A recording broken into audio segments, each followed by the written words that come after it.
Apa yang mau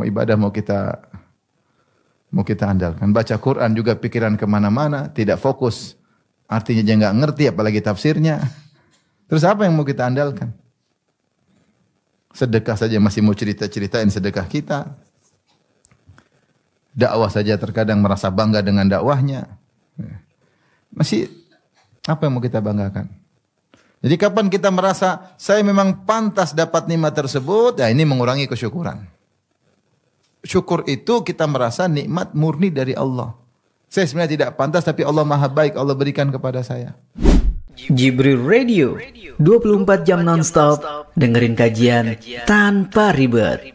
Pada kesempatan kali ini kita akan bahas suatu hadis yang diriwayatkan dari Thauban radhiyallahu anhu. Beliau berkata, "Lamma nazala fil fiddati wadh-dhahabi ma nazal." Ketika turun firman Allah terkait dengan al-fiddah yaitu perak dan adz-dhahab yaitu emas. Qalu, maka para sahabat berkata, "Fa ayyul mali nattakhidh?" Maka harta apa yang kita ambil ya Rasulullah? Atau harta apa yang kita ambil? Para sahabat berdiskusi. Qala Umar berkata, "Ana a'lamu dzalika lakum." Aku akan mengetahui jawabannya untuk kalian. Qala fa awdha'a ala ba'irin fa adrakahu. Maka Umar pun memacu ontanya.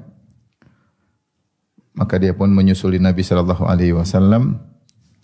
Wa ana fi ithrih, dan aku menyusulnya, kata Thauban, menyusul Umar bin Khattab radhiyallahu taala anhu. Yaitu Thauban ingin mendengar apa yang akan dijawab oleh Nabi kepada Umar, karena Umar mengatakan aku akan tahu jawabannya, harta apa yang hendaknya kita simpan. Maka Umar berkata, "Ya Rasulullah, ayyul mali nattakhidh?" Ya Rasulullah, harta apa yang kita simpan ya Rasulullah, atau yang kita miliki? Qala, kata Rasulullah sallam, "Liyattakhidh ahadukum qalban syakiran." Hendaknya salah seorang dari kalian menyimpan qalban syakiran, hati yang senantiasa bersyukur, wa lisanan zakiran, lisan yang senantiasa berzikir, wa zaujatan tu'inuhu ala amril akhirah, dan istri yang membantunya untuk urusan akhirat. Hadis riwayat Al-Imam Ahmad dan Ibnu Majah, dan inilah hadis yang sahih. Hadis ini juga datang dikuatkan dengan hadis-hadis yang lain dengan meskipun sanadnya lemah tapi saling menguatkan, seperti hadis riwayat Ibnu Abbas radhiyallahu taala anhuma. Beliau berkata, anna Rasulullah sallam qala, Rasulullah sallam bersabda, "Arba'un man u'tiyahunna faqad u'tiya khairad dunya wal akhirah." 4 perkara, siapa yang telah dianugerahi kepadanya 4 perkara ini, maka dia telah dianugerahi kebaikan dunia dan akhirat, yaitu dunia dan akhirat yang terbaik. Apa 4 perkara tersebut? Qalban syakiran, hati yang senantiasa bersyukur, wa lisanan dzakiran, lisan senantiasa berzikir, wa badanan alal bala'i sabiran, yaitu tubuh yang sabar ketika terkena musibah, wa zaujatan la tabghihi khaunan fi nafsiha wala malihi, yaitu wanita yang tidak berkhianat terkait dengan dirinya maupun terkait dengan hartanya. Demikian juga yang semakna dengan hadis ini, hadis yang masyhur, kata Nabi sallallahu alaihi wasallam, "Ad-dunya mata wa khairu mata'id dunya al-mar'atu salihah." Bahwasanya dunia adalah mata, yaitu kesenangan yang akan expired, karena mata itu adalah kesenangan yang akan selesai. Wa khairu mata'id dunya, dan sebaik-baik kesenangan dunia adalah wanita salihah. Kita kembali menjelaskan hadis. Jadi hadis ini ya, meskipun dalam sebagian sanadnya lemah, namun saling menguatkan, apalagi ada syahid yang menguatkan makna hadis yang sedang kita bahas. Kita baca kembali, yaitu dari Thauban radhiyallahu anhu, beliau mengatakan, "Lamma nazala fil fiddati wadh-dhahabi ma nazal." Ketika turun ayat terkait emas dan perak, yaitu dalam surat At-Taubah ayat 34, yang di mana Allah berfirman, "Walladzina yaknizuna adh-dhahaba wal fiddata wa la yunfiqunaha fi sabilillah fabashshirhum bi'adzabin alim." yauma yuhma 'alaiha fi nari jahannam fatukwa biha jibahuhum wa junubuhum wa dhuhuruhum hadza ma kanaztum li anfusikum fadzuqu ma kuntum taknizun. Kata Allah Subhanahu wa taala, dan orang-orang yang yaknizun itu menyimpan emas dan perak, kemudian tidak menginfakkan emas dan perak tersebut, maka berilah kabar gembira kepada mereka tentang adab yang akan menimpa mereka dengan adab yang pedih. Itu fabashir itu merupakan ejekan, yaitu ya bahwasanya kalian akan mendapatkan kabar bahwasanya kalian akan mendapat adab yang pedih. Apa adab pedih tersebut? Ternyata Allah menggunakan emas perak dan perak yang mereka simpan untuk sebagai alat menyiksa mereka. Kata Allah, yauma yuhma 'alaiha fi nari jahannam. Maka di hari kiamat kelak emas dan perak tersebut yang mereka simpan dipanaskan sampai menjadi panas seperti menjadi alat setrika. Fatukwa biha jibahum, kemudian disetrikakan ke jidat-jidat mereka. Wa junubuhum, kemudian lambung-lambung mereka. Wa dhuhuruhum, dan juga punggung-punggung mereka. Setelah itu dikatakan dengan kehinaan kepada mereka, hadza ma kanaztum li anfusikum. Inilah yang kalian simpan-simpan dulu nih. Ternyata digunakan sebagai alat untuk menyiksa kalian. Fadzuqu ma kuntum taknizun. Rasakanlah. Ya, cicipilah akibat apa yang kalian simpan-simpan dahulu. Dan para ulama mengatakan ini adalah salah satu bentuk siksaan batin kepada penghuni neraka ketika mereka disiksa dengan apa yang mereka cintai, ya. Ketika sesuatu yang dicintai kemudian tidak dikelola sesuai dengan syariat, maka bisa menjadi bahan untuk menyiksa orang tersebut. Ya.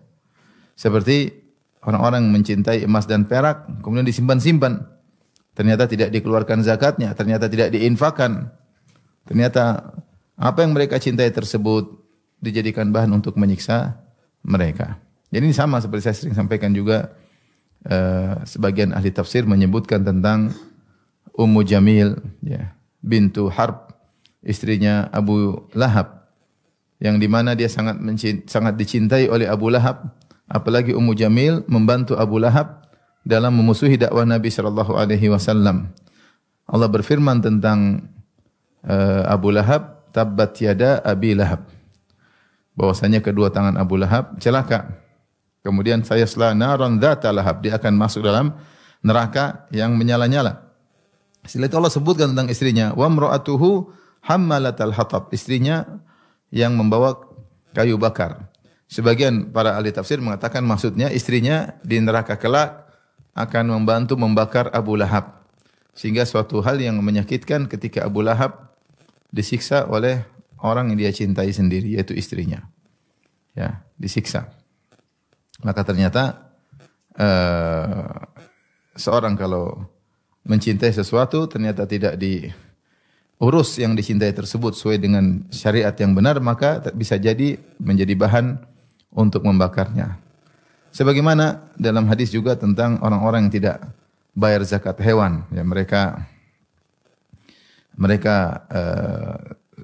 tidak bayar zakat hewan kambing, hewan sapi, onta, maka pada hari kiamat disebutkan dalam hadis yang sahih, di padang mahsyar mereka disiksa.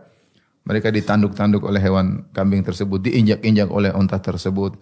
Kenapa mereka tidak membayar zakat? Karena mereka begitu sayang kepada hewan-hewan tersebut. Ya. Oleh karena sesuatu yang dicintai di dunia ini, kalau tidak diarahkan sesuai dengan syariat, akan beri mudarat. Mudarat di dunia dan terlebih lagi mudarat di akhirat. Kecuali yang dicintai karena Allah Subhanahu wa ta'ala. Maka ini bentuk siksaan. Dan ayat ini pula lah yang dijadikan dalil oleh Abu Dzar Al-Ghifari radhiyallahu anhu, bahwasanya seorang tidak boleh menyimpan harta lebih daripada keperluannya. Kalau lebih dia harus kembalikan ke Baitul Mal. Ini mazhabnya Abu Dzar Al-Ghifari, ya. Sehingga dia menganggap seorang hanya cukup seperlunya, tidak boleh dia simpan berdasarkan ayat ini. Kemudian sisanya harus dikembalikan ke Baitul Mal untuk kepentingan kaum muslimin. Namun yang benar bahwasanya siapa yang sudah bayar zakat, maka dia bebas daripada ancaman siksaan terkait dengan emas dan perak, ya. Terkait dengan emas dan dan perak. Jika sudah dibayar zakat maka sudah selesai.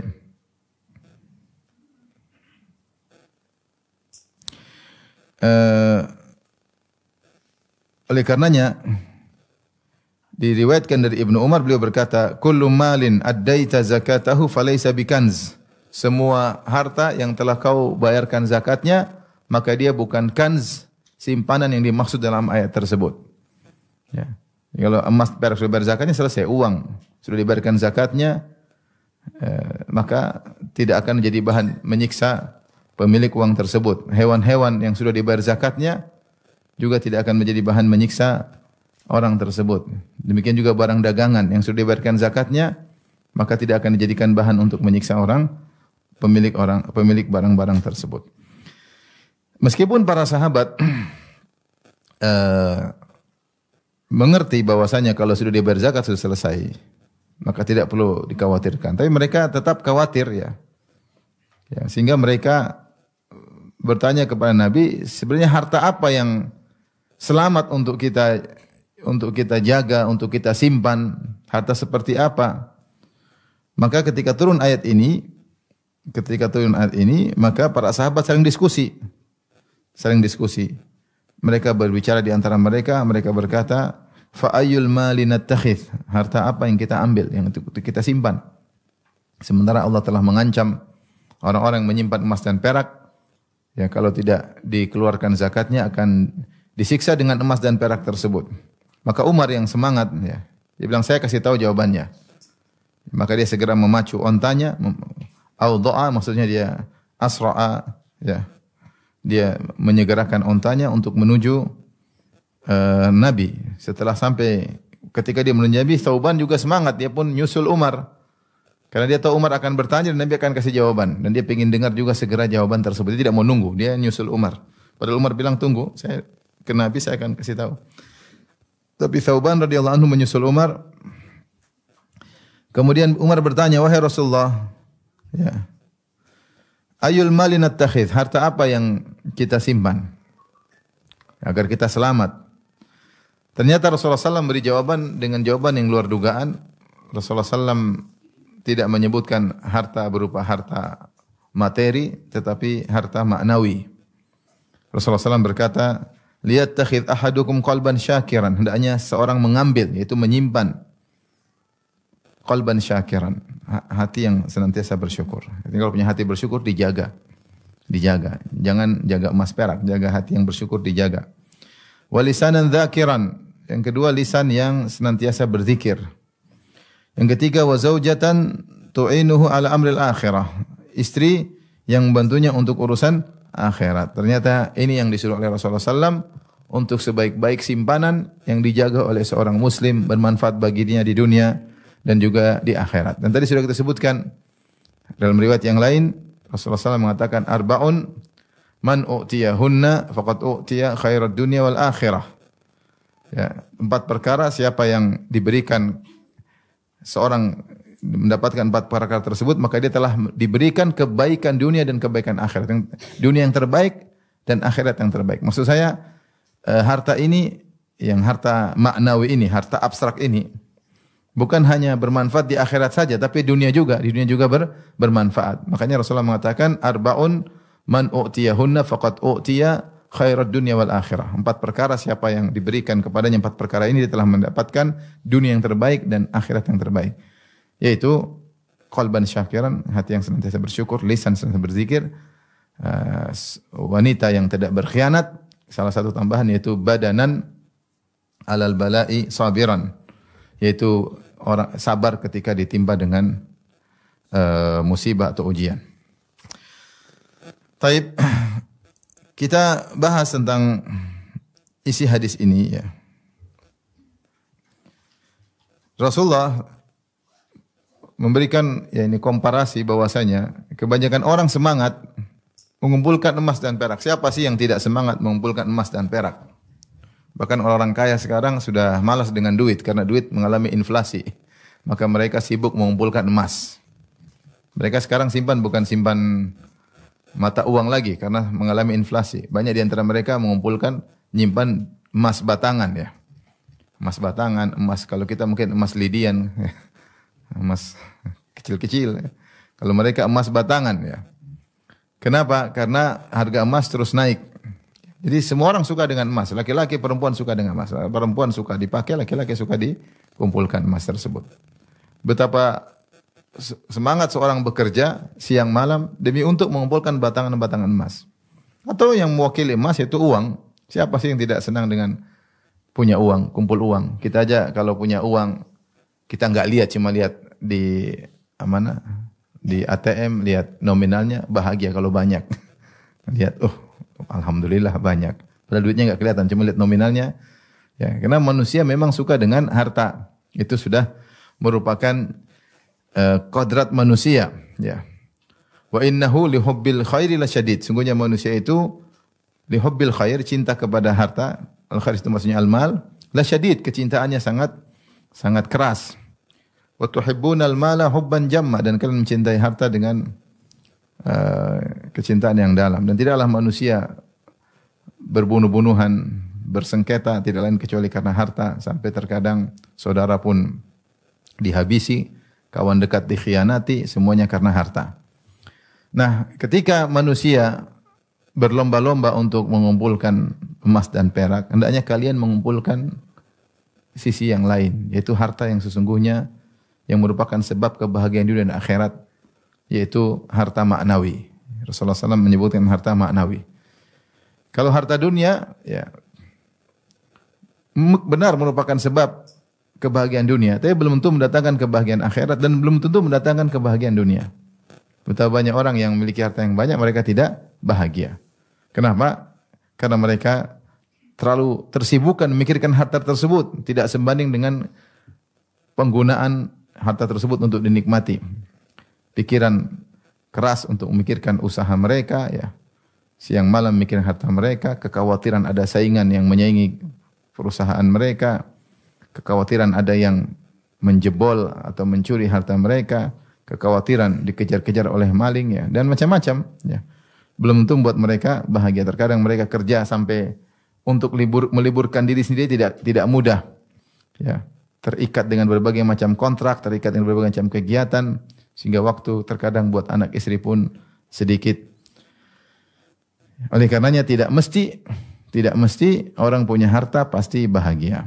Ini sudah jelas, ya. Buktinya banyak orang yang punya harta banyak ternyata bunuh diri. Meskipun kita tahu harta sebab kebahagiaan, tapi tidak mesti bisa digunakan untuk mendatangkan kebahagiaan. Tapi kalau tiga perkara ini, harta maknawi ini, pasti menyebabkan kebahagiaan di dunia, terlebih lagi di akhirat. Yang pertama adalah hati yang senantiasa bersyukur. Orang senantiasa bersyukur pasti bahagia. Yang kedua, lisanan dzakiran, lisan yang senantiasa berzikir pasti bahagia. Dan kalau punya istri yang bantu urusan akhirat pasti bahagia. Siapa yang bisa mengumpulkan tiga harta maknawi ini, maka dia akan mendapatkan dunia yang terbaik dan juga dia akan mendapatkan akhirat yang terbaik. Yang pertama, ibu yang dirahmati oleh Subhanahu wa taala, yaitu qalban syakiran, hati yang senantiasa bersyukur. Di sini kita tahu namanya syukur bukan terbatas pada hati. Bersyukur itu dengan hati, dengan lisan, dan juga dengan anggota tubuh, ya. Makanya Allah berkata, "I'malu ala Dawud syukran." Wahai keluarga Daud, yaitu Sulaiman alaihissalam, beramalah sebagai bentuk syukur kepada Allah Subhanahu wa taala. Jadi syukur dengan hati, dengan lisan, dengan anggota tubuh. Tetapi yang paling utama, penggerak yang pertama seorang bersyukur, yang membuat lisannya bersyukur dan tubuhnya bersyukur adalah dengan hatinya. Kalau hatinya bersyukur, maka lisannya akan tergerak, kemudian anggota tubuh yang lain juga akan bergerak.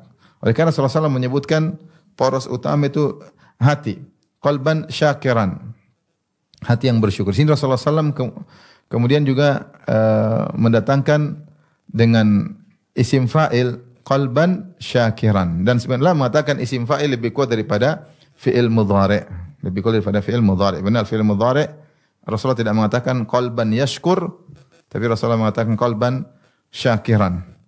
Sebagian ulama seperti Tahir bin Ashur dalam tafsirnya mengatakan isim fa'il lebih kuat daripada fi'il mudhari'. Benar, fi'il mudhari' menunjukkan tajaddudul fi'il, berulang-ulangnya perbuatan, Ya, tapi kalau isim fa'il seakan-akan sudah menjadi perangai, sudah menjadi suatu sifat ya. Makanya ketika Allah mengatakan tentang orang-orang yang bertakwa, surga kata Allah, "Uiddat lil muttaqin." Segeralah menuju surga yang seluas langit dan bumi yang Allah siapkan bagi orang yang bertakwa. Siapa orang bertakwa? Kata Allah, "Alladzina yunfiquna fis sarra'i wad dharra." Orang yang berinfak dalam kondisi lapang maupun dalam kondisi susah. Ini Allah menggunakan fi'il mudhari'. Fi'il mudhari'. Karena infak tidak bisa setiap saat. Ya. Wal kadhiminal ghaidh wal afin 'alan nas. Tapi ketika Allah berbicara tentang senantiasa meredam amarah dan senantiasa maafkan untuk menunjukkan bahwa itu sudah jadi sifat mereka. Mereka orang yang senantiasa meredam amarah, kapan timbul sebab amarah mereka bisa redam, dan kapan dia dizalimi maka dia sangat mudah untuk memaafkan. Dan isim fa'il lebih kuat, menunjukkan continue, kesinambungan. Kalau mudhari' menunjukkan tajaddud, berulang-ulang. Kalau isim fa'il menunjukkan continue, berkesinambungan, dan kesinambungan lebih kuat daripada pengulangan. Taib, di sini qalban syakir, itu hati yang senantiasa bersyukur. Nah, apa yang dimaksud dengan hati yang senantiasa bersyukur? Hati yang senang bersyukur memenuhi beberapa sifat. Yang pertama dijelaskan oleh Ibnu Qayyim rahimahullahu taala, tidaklah seorang bisa bersyukur kecuali memenuhi beberapa perkara. Yang pertama, dia harus bisa mengenali nikmat-nikmat Allah. Kalau dia tidak mengenali nikmat-nikmat Allah, maka dia tidak akan mensyukuri. Maka perlu bagi seorang hamba duduk, sebenarnya apa sih nikmat yang saya rasakan? Dia harus mengenali nikmat-nikmat sehingga dia bisa bersyukur. Kalau dia tidak mengenali nikmat, dia tidak bersyukur. Ya. Seperti kalau kita apa nikmat yang kita rasakan banyak, kita nikmat iman, nikmat Islam, nikmat kesehatan, nikmat keamanan, nikmat ketenangan, nikmat keluarga, nikmat anak, nikmat istri, nikmat rumah, nikmat kediaman, nikmat bisa belajar, nikmat bisa ibadah, ya. Nikmat bisa bercengkerama dengan kawan-kawan, itu nikmat. Nikmat tidak bermusuhan sama orang lain, ya. Nikmat bisa nyaman dengan tetangga, ya. Nikmat dapat anak yang berbakti, ya. Istri yang soleha, ya. Apalagi cantik jelita, Masya Allah. Nikmat. Jadi nikmat banyak sekali. Jadi tahap pertama agar hati kita bisa bersyukur, kenali nikmat tersebut. Alhamdulillah saya punya suami, banyak orang enggak punya suami. Meskipun suami saya dibelah dua. Kok dibelah dua? Ternyata poligami. Tapi banyak orang yang tidak punya suami. Alhamdulillah suami saya mungkin biasa-biasa, tapi dia setia. Banyak orang suaminya selingkuh. Kalau kita bicara nikmat banyak sekali. Anak saya mungkin agak nakal-nakal dikit, tapi banyak orang nangis enggak punya anak. Jadi kenali nikmat keamanan. Nikmat keamanan luar biasa. Ketika tidak bisa kita bicara tentang nikmat keamanan kecuali kepada orang-orang yang tinggal di daerah konflik. Saya ngobrol sama orang Palestina, dia bilang Indonesia itu luar biasa, stabil. Dia ini nikmat luar biasa. Dia kalau ngomong serius. Kalau kita aman-aman biasa-biasa aja karena kita tidak tinggal di daerah konflik. Orang yang tinggal di daerah konflik ketika hidup di tanah air kita benar-benar merasa aman, merasa bahagia. Karena namanya ketakutan itu luar biasa, bikin gelisah orang. Jadi kenali nikmat-nikmat, baik nikmat terkait dengan agama maupun nikmat terkait dengan dunia. Nikmat banyak sekali. Makanya Rasulullah SAW mengajarkan kita untuk salat duha supaya kita ingat nikmat. Salah satu nikmat duniawi adalah nikmat sendi-sendi yang nyaman. Ala kulli sulama minan nasi ya sadaqah. Ya, setiap pagi maka wajib bagi seorang mukmin mensedekahkan nikmat atas segala sendi yang dia rasakan. Ya. Kita ada 360 sendi, dan kalau kita bangun tidur sendi enak semua, ini adalah nikmat kata Nabi sallallahu alaihi wasallam. Di antaranya ya wa yujizu an kulli dzalika kullihi raq'atani yarka'uhuma fi dhuha. Jadi dia syukuri dengan bertasbih, dengan beramal saleh, di antaranya dengan salat 2 rakaat di waktu duha, maka dia mensyukuri nikmat sendi-sendinya yang nyaman. Jadi kita harus renungkan nikmat-nikmat tersebut. Saya pernah cerita ada seorang dia sedih, berkeluh kesah, maka gurunya datang kepada dia, disuruh bawa 2 kertas. Coba kau tulis kesengsaraan yang kau rasakan, 1 kertas. Yang 1 kertas tulis kenikmatan yang kau rasakan. Maka dia berusaha menulis kesengsaraan dia rasakan. 1, ini, 2, ini, 3. Mungkin 10 taruhlah. Tapi ketika dia mulai mengisi kertas tentang kenikmatan yang dia rasakan, tidak akan selesai. Terlalu banyak. Dalam tubuh aja nikmat, bisa melihat, bisa mendengar, bisa ini, bisa bernapas. Kita tidak bisa merasakan nikmat bernapas kecuali ketika COVID ternyata saturasi oksigen turun tuh menyiksa. Kita selama ini mencium, terkadang mencium tidak enak, kita marah-marah, padahal itu nikmat. Ketika COVID nggak bisa mencium, baru tahu ternyata mencium itu apa? Adalah anugerah. Ada orang kehilangan apa? Penciuman. Subhanallah. Ini nikmat banyak, cuma kita nggak rasain. Ya. Setiap hari Allah kasih oksigen gratis, mudah sekali kita. Kalau waktu musim COVID cari oksigen mahal, rebut-rebutan orang oksigen. Ya, jadi kita kenali nikmat tersebut. Ya, nikmat banyak sekali. Kita mudah tidur, mau tidur tinggal taruh kepala tidur. Ada pejabat jam 2 malam masih diskusi. Jam 3 malam baru ambil keputusan. Jam 4 keputusannya dibatalin. Ribut, nggak gampang. Ini nikmat luar biasa. Jadi kenali nikmat-nikmat tersebut. Ini langkah pertama agar hati kita bisa bersyukur, kenali nikmat dan tidak akan pernah selesai. Dan Allah telah mengatakan demikian, wa in ta'uddu nikmatallahi la tuhsuha. Kalau kalian hitung-hitung nikmat Allah, kalian tidak akan bisa hitung. Innal insana la zalumun kafar. Namun manusia suka zalim. Ya, tidak mensyukuri, kafar, mengingkari. Ini nikmat yang kita rasakan, belum nikmat di masa kecil kita. Banyak nikmat yang Allah berikan yang tidak kita ingat, yang kita telah lupakan. Ya, oleh karenanya ini tahap pertama agar kita bersyukur mengenal nikmat-nikmat tersebut. Yang kedua di antara bentuk bersyukur yaitu mengakui seluruh nikmat tersebut dari Allah Subhanahu wa taala. Bosnya nikmat tersebut datang, memang saya melakukan usaha, tapi yang menentukan keputusan saya dapat nikmat tersebut adalah Allah Subhanahu wa taala. Wa ma bikum min ni'matin fa minallah. Nikmat apa saja yang kalian rasakan dari Allah. Allah bisa cabut sewaktu-waktu. Meskipun kau tidak melakukan sebab, tiba-tiba Allah cabut bisa. Ya. Nikmat-nikmat tersebut murni dari Allah Subhanahu wa taala. Wa ma bikum min ni'matin fa minallah. Nikmat apa saja, dapat hidayah, nikmat bisa ngaji, nikmat bisa makan enak. Ya. Banyak orang sudah tidak bisa makan. Ada disebutkan ada orang cari uang, kerja keras, banting tulang, begadang. Kata dia, saya kaya nanti saya mau makan enak. Begitu dia kaya, dia kena penyakit, tidak bisa makan enak akhirnya. Makan ini enggak boleh, makan itu enggak boleh. Padahal habis waktunya untuk cari uang supaya makan enak. Jika udah kaya, ternyata kena penyakit karena kurang tidur, karena kurang ini, kurang anu. Jadi semua nikmat dari Allah. Kita renungkan sekarang nikmat apa ya? Saya bisa ngaji, ini Allah yang kasih hidayah. Saya bisa bangun pagi, Allah yang kasih hidayah. Banyak orang tidur enggak bisa bangun lagi ya. Saya bisa melangkah ke sini, siapa yang gerakkan hatiku? Allah Subhanahu wa taala. Bahkan kalau pengajian saya tidur pun nikmat dari Allah Subhanahu wa taala. Ada orang enggak bisa tidur. Nikmat ya, semua dari Allah Subhanahu wa taala. Tidak ada nikmat dari kita sendiri, enggak ada. Kita ini siapa sih? Kita ini siapa? Kapan kita merasa nikmat karena usaha kita, itulah ujub. Itulah namanya apa? Ujub. Merasa berpartner dengan Allah dalam menghasilkan suatu keberhasilan. Itu namanya ujub. Ujub. Itu makanya ujub dikatakan syirik. Dari sisi syirkul isti'anah. Sementara kita setiap salat kita mengatakan wa iyyaka nasta'in, hanya kepada Engkau lah kami mohon pertolongan, yaitu hanya dengan Engkau lah kami bisa berhasil. Adapun ketika seorang merasa karena saya bisa berhasil, dia telah berbuat syirik, jadi dia merasa keberhasilan tersebut adalah kerjasama antara Allah dengan dia. Maka ini berbahaya ya.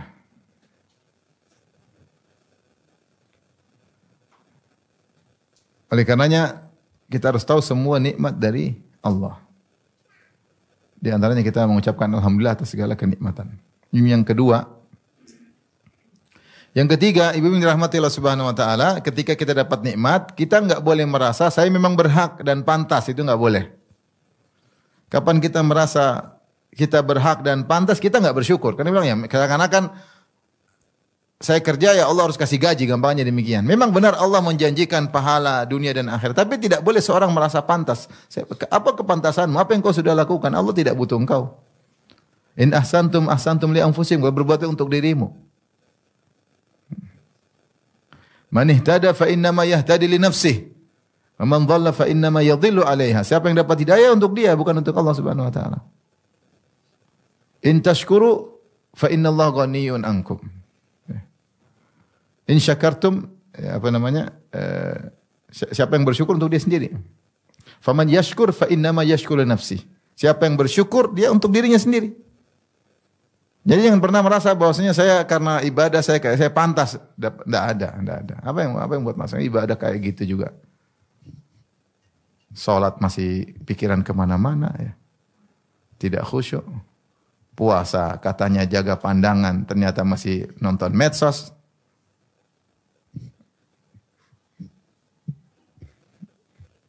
Apa yang mau ibadah mau kita andalkan? Baca Quran juga pikiran kemana-mana, tidak fokus. Artinya dia nggak ngerti, apalagi tafsirnya. Terus apa yang mau kita andalkan? Sedekah saja masih mau ceritain sedekah kita. Dakwah saja terkadang merasa bangga dengan dakwahnya. Masih apa yang mau kita banggakan?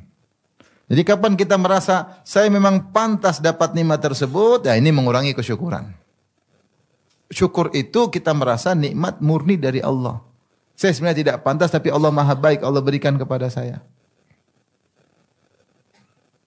Kalau kita hanya pantas karena saya pintar, karena saya rajin, orang lebih pintar banyak daripada kita. Sekarang subhanallah dengar cerita, kemarin teman saya, ini cerita aja. Teman saya dia buka cari supir di Depok, dia orang Depok. Buka lamaran. Yang ngelamar apa? Ada yang S2, ada yang S3. Subhanallah. Cuma gaji berapa? Gaji 4 juta paling. Jadi orang pintar-pintar belum tentu ya, membuat dia menjadi kaya raya, belum tentu. Banyak pengalaman juga belum tentu menjadikan kaya raya. Ada orang pengalamannya banyak, pengalaman jadi anak buah terus. Tidak pernah jadi pengalaman jadi bos. Jadi kapan kita merasa saya pantas, itu berarti kita kurang syukur.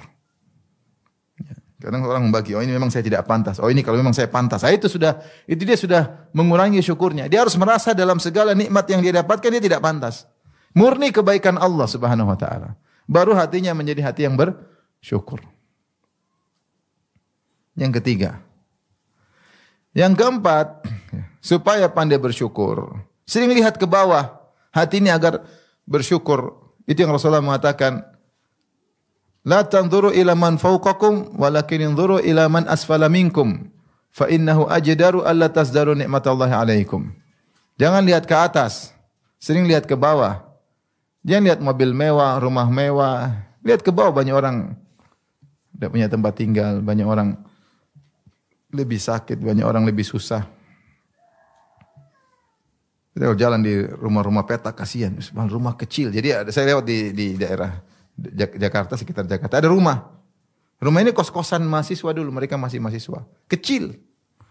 Kata kawan saya, Ustadz, ini sekarang jadi rumah keluarga.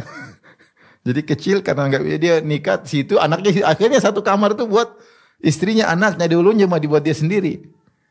Subhanallah, tinggal seperti itu. Kasihan ya.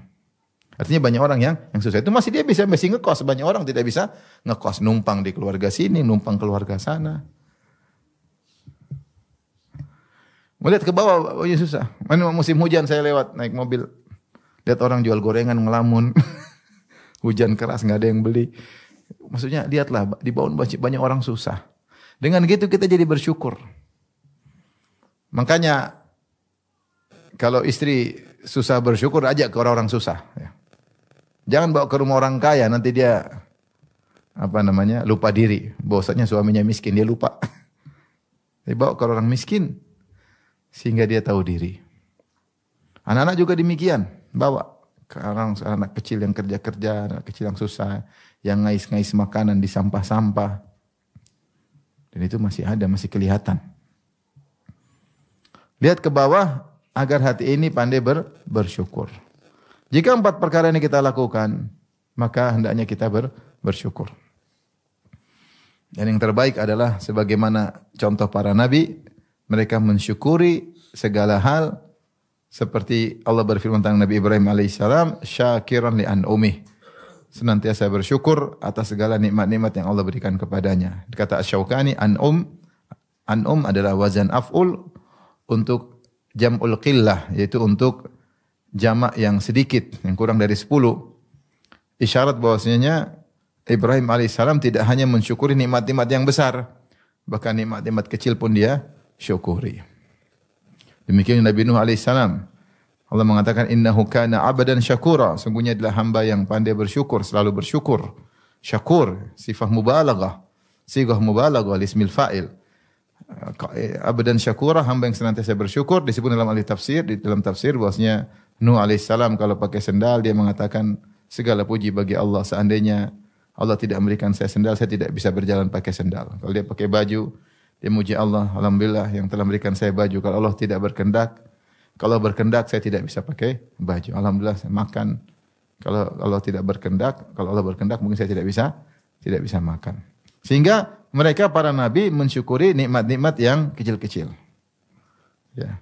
Datang sebagai riwayat tentang sifat Nabi sallallahu alaihi wasallam melihatnya lemah dalam Syama'il Muhammadiyah. Rasulullah SAW tidak melihat kepada nikmah tapi kepada al-mun'im, kepada sang pemberi nikmat tersebut. Ini dari Allah Subhanahu wa taala.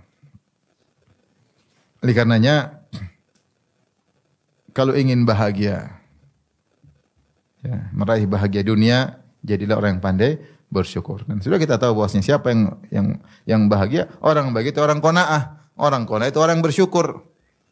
Kapan kita mencapai derajat qanaah berarti kita bersyukur. Makanya saya nukil dalam buku saya yang baru, insyaallah sebentar lagi terbit, tentang syarah bait-bait khairin nisa. Ya, kajian yang ditranskrip. Di antaranya tentang cerita sejarah Syekh Muhammad Al-Amin Shinqiti rahimahullahu taala. Yang dia datang dari Mauritania, negara yang miskin. Kemudian dia tinggal di Arab Saudi. Dan dia punya modal. Ditanya modal Anda apa? Ya saya kata qanaah. Punya modal apa? Qanaah. Sehingga beliau orang yang sangat zuhud. Semua apa yang dia kalau ada diberikan oleh pemerintah Arab Saudi dia bagi-bagikan kepada murid-muridnya. Ya. Bahkan ketika dia cetak buku ada hasilnya dia bagikan kepada murid-muridnya. Dia tidak pernah mikirin dunia. Kenapa dia punya modal ketika dia datang dari Mauritania, dari Shinqit sampai ke Arab Saudi, satu qanaah ini bilang kanzun la yafna, yaitu harta yang tidak pernah sirna, yaitu qanaah. Bagaimana orang bisa qanaah? Ketika dia bersyukur kepada Allah Subhanahu wa taala. Makanya di antara hamba yang terbaik wa qanna Allahu bima a'tah. Allah menjadikan dia qanaah dengan apa yang Allah berikan kepadanya. Maka inilah sebab kebahagiaan dunia apalagi terlebih di akhirat ya. Karena kita qanaah itu bukan berarti kita enggak dapat apa-apa dari Allah, dapat di akhirat. Kita qanaah ngelihat ke bawah, kita bersyukur, mensyukuri nikmat Allah. Ya kita dapat pahala di akhirat dan pahala bersyukur pahalanya besar. Oleh karenanya latih diri kita untuk bersyukur dengan hati. Ini yang paling utama, bersyukur dengan hati. Jangan ngomong dengan lisan saya bersyukur tapi hati ini enggak bersyukur, enggak qanaah. Ya. Yang pertama qalban syakiran, yang kedua lisanan dzakiran. Lisanan dzakiran itu lisan yang suka berzikir. Dan ini karena pertanyaan para sahabat, ya ayu malin nattakhidh? Ya Rasulullah, harta apa yang kami ambil, kami simpan? Maka ini harus dijaga. Hati yang pandai bersyukur ini harus dijaga, jangan dirusak. Di antara yang merusak hati ini sehingga tidak jadi bersyukur, terlalu lihat ke atas, salah pergaulan, lihat ke sana kemari. Ya, terlalu melihat banyak kemewahan, terlalu melihat banyak kesenangan sehingga tidak menjadi hati yang bersyukur. Tadinya dia bersyukur jadi berubah. Jadi berubah, ya. Salah berteman, temannya selalu pamer-pamer kesenangannya. Ya, salah berteman, selalu update status. Jalan-jalan ke luar negeri sama suami, update status. Dia lihat, aduh, saya kapan ke luar negeri? Ya. Cuma paling banter cuma ke Jakarta, ke Bandung, ke Tegal. Kapan saya pergi ke Paris? Ya. Cuma Paris jalan Parangtritis. Jadi pikiran udah mana-mana. Ya. Salah pergaulan dengan orang yang suka update status. Temannya baru beli mobil baru di update status. Lalu beli tas baru update status. Dia ngelihat terus. Itu teman seperti itu blokir aja. Karena merusak kenyamanan hati. Kita sudah bahagia jadi enggak nyaman, jadi enggak bahagia. Benar, ini paling mudah merusak. Karena kita melihat yang tidak-tidak. Nabi saja kata Allah, wala tamuddanna ainaika ila ma mata'na bihi azwajan minhum zahratal hayatid dunya linaftinahum fih wa rizqu rabbika khairu wa abqa. Kata Allah, wahai Rasulullah, janganlah kau panjangkan matamu untuk melihat sekelompok orang yang kami berikan nikmat-nikmat. Zahratal hayatid dunya, keindahan kehidupan dunia, linaftinahum fi, itu sebagai fitnah. Wa rizqu rabbika khairu wa abqa, dan rizki Rabbmu lebih baik dan lebih kekal, yaitu amal saleh, bersyukur. Ya, kita ini harus, masalahnya kalau sudah melihat ke sana kemari, ketemu teman ngomongnya duniawi terus, akhirnya kita kebawa. Saya pernah umrah sama seorang. Saya ngobrol sama dia, bilang, Ustaz, aduh, istri saya kemarin main di tetangga baru beli kulkas baru, pulang-pulang dia bilang, Bi, beli kulkas baru dong. Kenapa? Tetangganya baru, padahal kulkas masih bagus, cuma karena tetangganya beli kulkas baru, dia kepingin lagi punya kulkas baru. Untung lihat kulkas nggak seberapa, coba lihat teman beli mobil baru, Bi, ganti dong mobilnya. Tetangga beli mobil apa? Baru. Kenapa lagi mau diganti? Nanti teman beli rumah baru lagi. Ganti dong Bi rumah. Istri juga diganti ya. Istri baru. Jadi ketika kita mengambil harta ini, kita jaga, kita simpen baik-baik. Jangan kita rusak kenyamanan hati kita yang pandai bersyukur, jangan kita rusak. Kapan hati kita mulai tidak, mulai pingin ini, pingin itu, kita patahin. Ingat akhirat, ingat kematian, ingat sebentar lagi kita mati. Mikir-mikir dunia terus, sementara modal ketemu Allah masih sangat minim. Apakah kita ridho kalau kita mati sekarang ketemu Allah? Tentu kita belum ridho. Amal soleh kita masih kurang. Banyak proyek akhirat kita belum selesai. Banyak maksiat yang belum kita bertobat darinya. Maka kalau udah mikir pengen ini, pengen ini, sudah. Ya, ingat kematian. Agar hati kita jadi pandai bersyukur. Yang kedua, lisanan zakiran, yaitu lisan yang senantiasa berzikir, dan itu mendatangkan kebahagiaan. Karena Allah berfirman, ala bidzikrillahi tatmainnul qulub. Alladzina amanu tatmainnu qulubuhum bidzikrillah. Orang-orang beriman dan tenang hati mereka dengan mengingat Allah. Ala bidzikrillahi tatmainnul qulub. Ketahuilah dengan mengingat Allah hati menjadi tenteram. Dan zikrullah, zikir yang ma'ruf, yang seperti kita sering baca, subhanallah, alhamdulillah, wa la ilaha illallah, Allahu akbar. Dan juga di antara zikrullah adalah tafaqquh fid din. Belajar agama. Berzikir tentang hukum-hukum Allah, yaitu mengingat hukum-hukum Allah. Di antaranya melihat tentang ayatullah al-kauniyah, tentang alam. Kita pikir bagaimana luarnya biasanya Allah Subhanahu wa taala, hebatnya menciptakan ini semua. Ini semua termasuk zikrullah. Ya, di antaranya zikir yang biasa kita baca ya.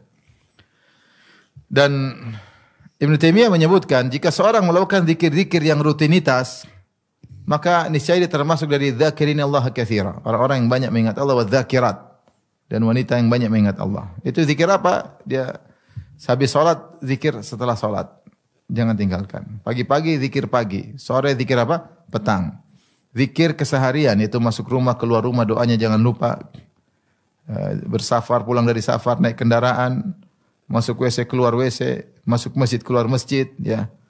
Maka dia jangan lupakan zikir-zikir tersebut. Siapa yang senantiasa menjaga zikir-zikir kesehariannya, ya, maka dia termasuk orang yang banyak mengingat Allah Subhanahu wa taala. Setelah itu dia tambah, misalnya rutinitas baca Quran setiap hari sekian, ya. Apalagi kalau dia tambah salat malam.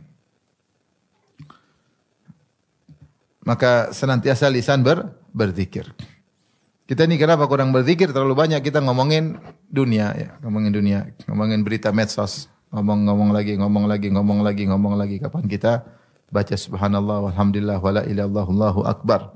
Jarang, karena kita sibuk zikir dunia.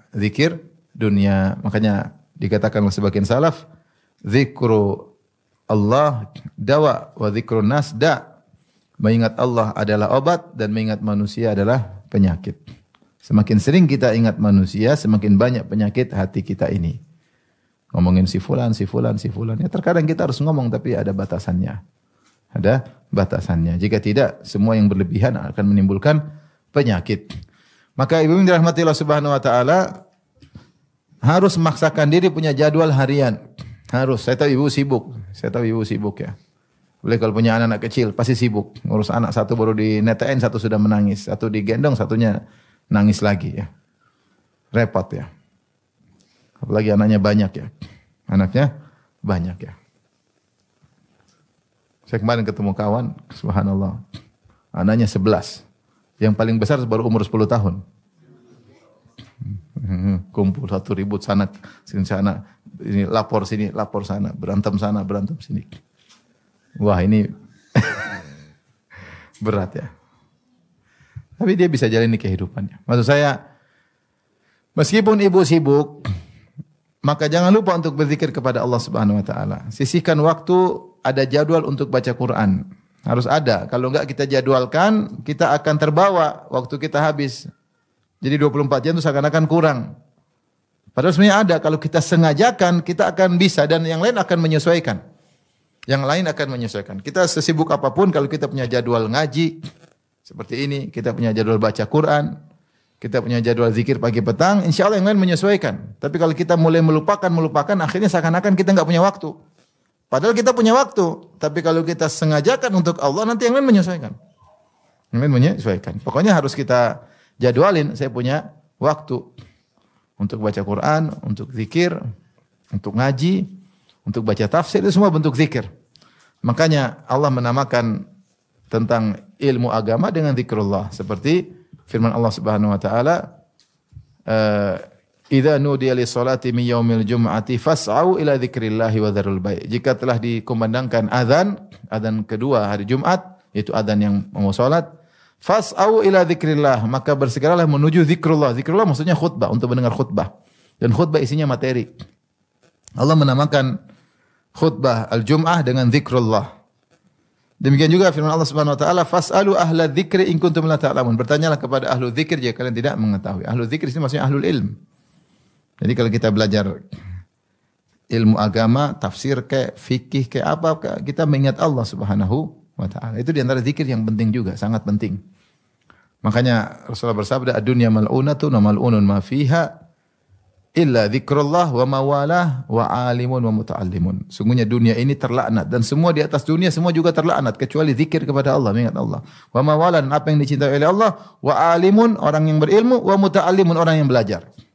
Maka seorang jangan keluar dari dua ini, alimun atau muta'allimun. Belajar, mengajar atau belajar. Karena belajar dan mengajar termasuk dari zikrullah. Zikrullah. Jadi semua bentuk zikir kepada Allah kita ingat. Alhamdulillah hati kita kalau mikir akhirat itu namanya ingat Allah Subhanahu wa taala. Orientasi kita akhirat itu namanya ingat Allah. Apapun kegiatan ingat Allah. Ini ada manfaatnya di akhirat enggak? Itu namanya zikrullah. Karena mengingat akhirat adalah bentuk dari mengingat pertemuan kita dengan Allah Subhanahu wa taala. Sering hati kita fokus untuk ingat akhirat. Yang berikutnya yang paling penting buat ibu-ibu yaitu wa mar'atan zaujatan salihatan tu'inuhu ala amril akhirah. Yaitu zaujatan, istri yang harus dijaga, istri yang membantunya dalam urusan akhirat. Istri yang membantu dalam urusan akhirat. Tadi dalam riwayat yang lain, wa zaujatan la tabghihi khawnan fi nafsiha wala malihi, yaitu wanita yang tidak berkhianat terkait dengan dirinya dan juga hartanya. Itu amanah, wanita yang amanah. Ini kalau punya istri seperti ini, jaga baik-baik. Jaga baik-baik ya. Syukuri ya punya istri seperti ini, membantu kita untuk ingat akhirat. Bukan istri yang mikirin buat kita mengingat dunia mulu. Ini istri kurang ajar seperti ini. Bikin suami mikir dunia mulu sampai suami enggak sempat ibadah. Karena dia banyak tuntutan sehingga suaminya harus begini, harus begini, harus begitu, harus begini terus enggak sempat ingat akhirat. Istri yang indah adalah istri yang bangunkan suaminya untuk sholat malam. Itu istri luar biasa. Kalau punya istri seperti ini, bersyukur, sangat bersyukur kepada Allah. Jam 3:30 dia bangunkan suaminya. Mas, jangan lupa sholat malam. Enak enggak seperti itu? Ibu-ibu ada yang begitu enggak? Insya Allah besok, mulai besok insya Allah. Bangunkan istri. Mas, hari ini kita belum baca Quran, Mas. Masya Allah. Enak, nikmat. Mas, kamu kok lihat medsos terus? Apa enggak takut sama Allah lihat akhwat terbuka aurat? Kan Mas nonton apa sih, Mas? Nonton saya aja, Mas. Jangan nonton itu, Mas. Dan bisa. Masya Allah. Nikmat. Mas, ingat mata tundukkan, Mas. Jangan jelalatan, Mas. Meripat. Nikmat punya istri apa? Ingat ini. Bukan, Mas, kita ke mall, Mas. Ini ada ini baru, ini baru, ada produk baru. Lagi diskon, Mas, diskon. Masya Allah. Apa?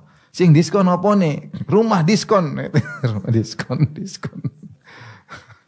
Mahal tahu enggak ya? Jadi ya, mikirin dunia mulu. Masya Allah ya. Makanya ketika Nabi, entah apa yang terjadi, Nabi menceraikan Hafsah. Maka Jibril datang negur Nabi. Innaha zawjatuka fid dunya wal akhirah. Innaha qawwama sawwama. Jangan dilepas wanita seperti ini. Dia istrimu di akhirat dan dia wanita yang senantiasa puasa sunnah dan senantiasa salat malam. Rasulullah kembali. Ini wanita seperti dijaga, tidak dilepas. Yang ingatkan suaminya untuk akhirat, membantu suaminya untuk apa? Akhirat. Bantu suaminya, Mas. Kau belum kasih uang sama ibu, Mas. Kau belum kasih bantu kakak adik kalau punya duit. Nah, ini luar biasa. Tetangga, Mas, kasihan. Mas, ini ada kesempatan bersedekah. Ya, Mas, kok belum sholat sunnah, Mas? Masya Allah. Senang. Ya. Kita senang ditegur oleh istri. Kemarin istri bilang, Abi, boleh enggak saya kasih masukan? Subhanallah, apalagi masukan ini. Jadi kita enggak ada masalah, maksudnya ingin istri kita menasihati kita, mengingatkan kita ya. Ya, meskipun terkadang menyampaikannya mungkin tidak enak didengar, tapi kalau kita kontennya baik kita terima ya. Tentu istri yang soleha menyampaikan dengan baik-baik, dengan penuh penghormatan, dengan penuh penghormatan kepada suami, maka dia utarakan dengan cara yang baik. Karenanya ketika suami istri bekerja sama dalam ketaatan, maka ini yang diberkahi oleh Allah Subhanahu wa taala. Sebagaimana hadis yang masyhur sering kita bacakan, rahimallahu imra'an qama minal lail fa shalla wa aiqadha ahlahu fa shallat fa in abad nadhaha fi wajhiha ma. Semoga Allah merahmati seorang laki yang dia bangun malam kemudian dia salat malam. Kemudian dia bangunkan istrinya, kemudian istrinya salat malam. Kalau istrinya enggan, maka dia percikan air di wajah istrinya. Wa rahimallahu imra'atan qamat minal laili fa shallat. Semoga merahmati seorang wanita yang dia bangun malam kemudian dia salat malam. Wa aiqadhat zaujaha, kemudian dia bangunkan suaminya. Fa in aba, kalau suaminya enggak mau bangun, nadhahat fi wajhihi alma, maka dia percikan air di wajah suaminya. Dalam sebuah riwayat kata Nabi sallallahu alaihi wasallam, fa in shallaya jami'an kutiba minadz-dzakirin Allah katsiran wa dzakirat. Kalau keduanya salat malam bareng, maka keduanya dicatat sebagai lelaki yang banyak mengingat Allah dan wanita yang banyak mengingat Allah Subhanahu wa taala.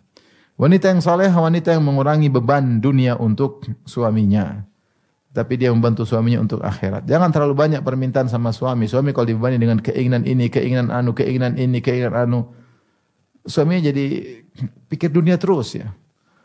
Mas, ini lagi kapan kita jalan-jalan ke sana, Mas? Mas, kapan kita ke luar kota, Mas? Mas, ada mall baru buka, kapan kita ke mall baru, Mas? Mas, teman-teman semua sudah ke sana, kapan kita ke sana?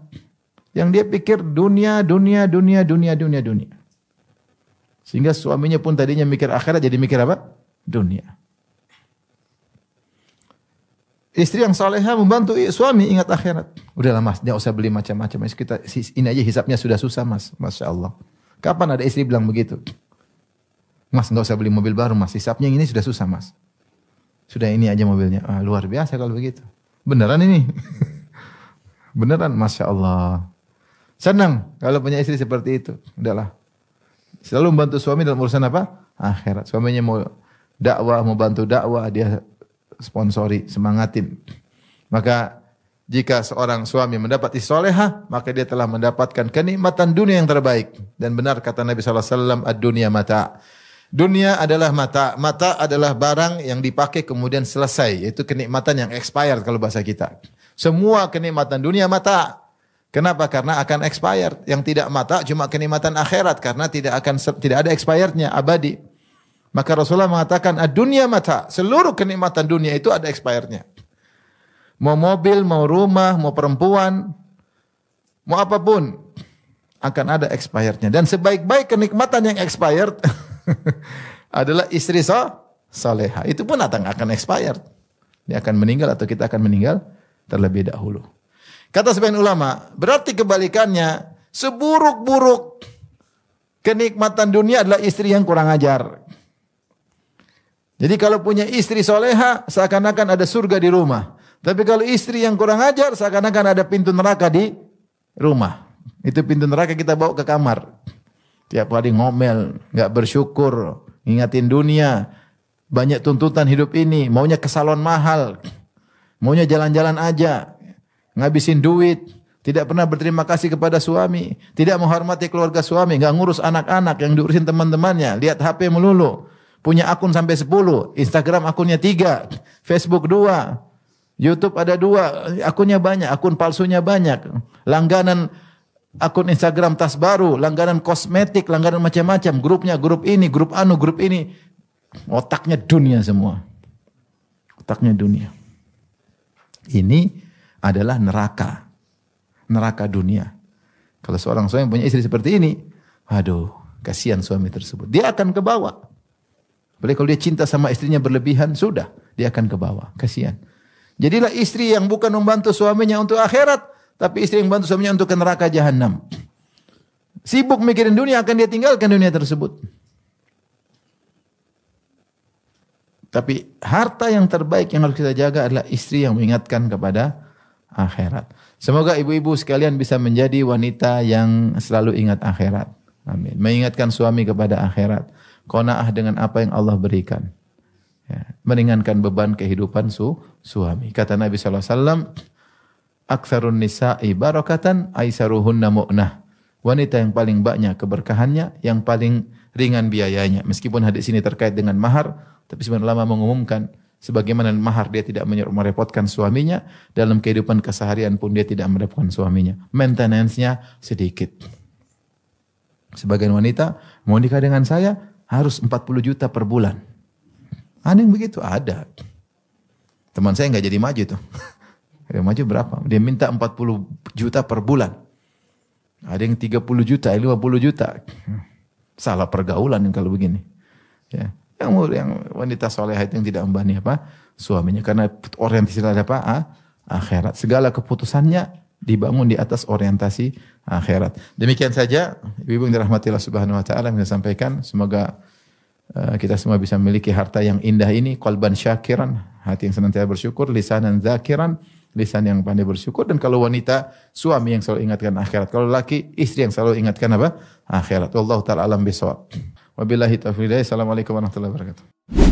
Jibril Radio 24 jam nonstop dengerin kajian tanpa ribet.